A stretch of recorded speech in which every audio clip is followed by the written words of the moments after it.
Hey everybody, Kevin here. I planted a seed earlier today and feel that I need to do a Paul Harvey and tell you the rest of the story, okay? So, as you all know, I set out this week to conquer a 14,115 foot mountain, Pikes Peak, also known as America's Mountain. But the real battle ended up being against my very own ego. The perfect storm of mistakes I made on Pikes Peak forced me to turn around. You know how much that hurt?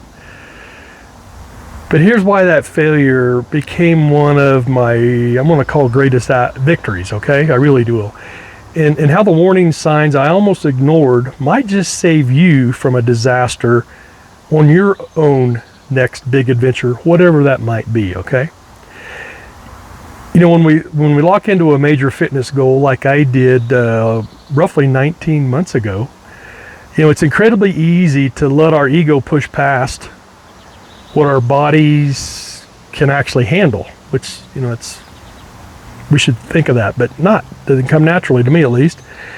We want to believe we could just push through anything, but true strength isn't about ignoring the warning signs.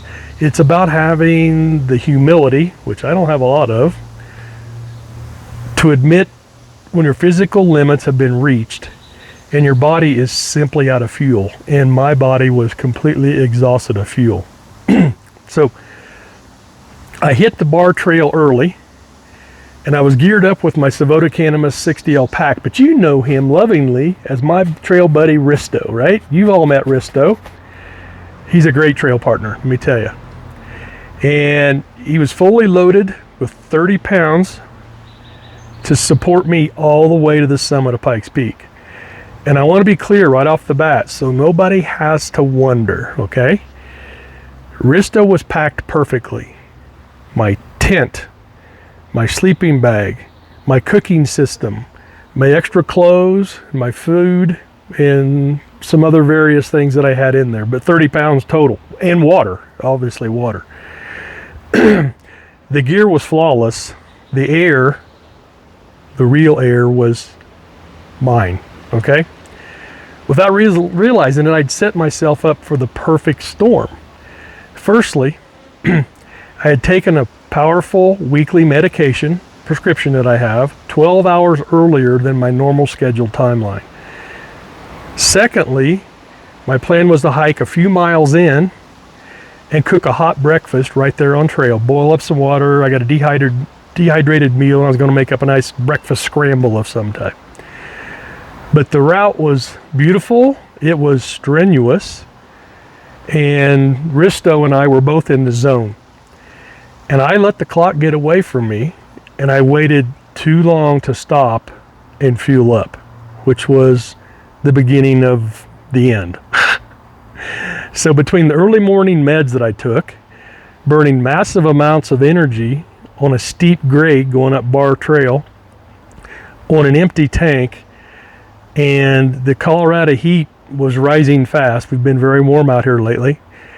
My system crashed and I got extremely lightheaded and unsteady, just almost like vertigo. Just, whoa, I'd not experienced that before. So I sat down, took my pack off, took a break, and tried to recover, took some gels and tried to eat a few other snacks, so to speak. And I attempted another 200 yards, but the mountain pushed right back on me. That dizzy, faint feeling returned, and my body was completely energy. I had burned through everything in my system. So let me tell you this. It was a deeply humbling moment when I had to choose between my ego and my safety. I could try to force it and risk a severe medical emergency on a remote trail, which is not an easy thing to do, and probably would have cost me to get me evacuated if I would have pushed on. Or I could make the responsible choice to protect my own health. And I'm sitting here and I opted for the latter, obviously. So a lot of people might look at turning around as a failure, but I've always loved the acronym, and somebody just recently reminded me of this, is FAIL, F-A-I-L, first attempt in learning. And so I took that decision to turn around and head back down Barr Trail as a fail. First attempt in learning, if that makes sense.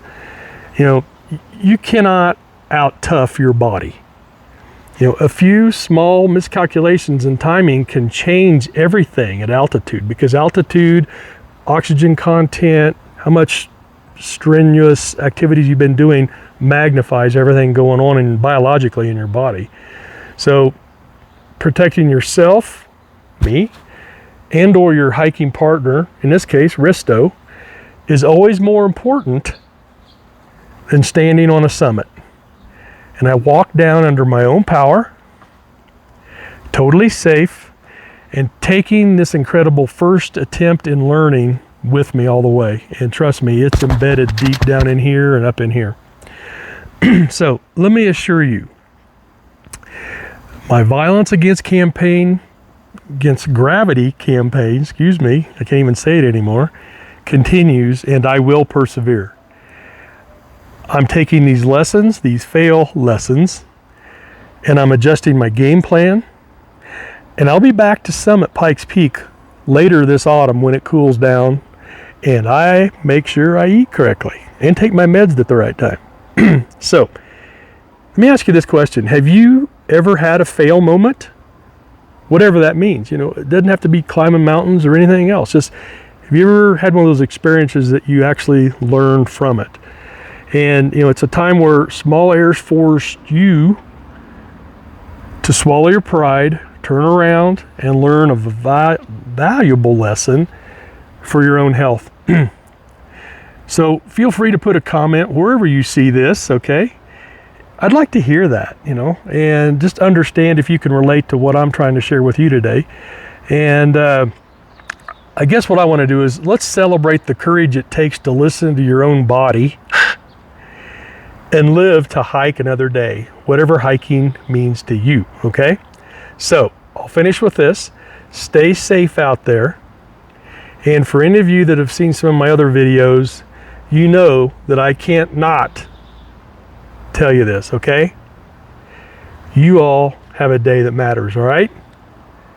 So take care and look forward to hearing from you, all right? Take care, folks. Bye-bye.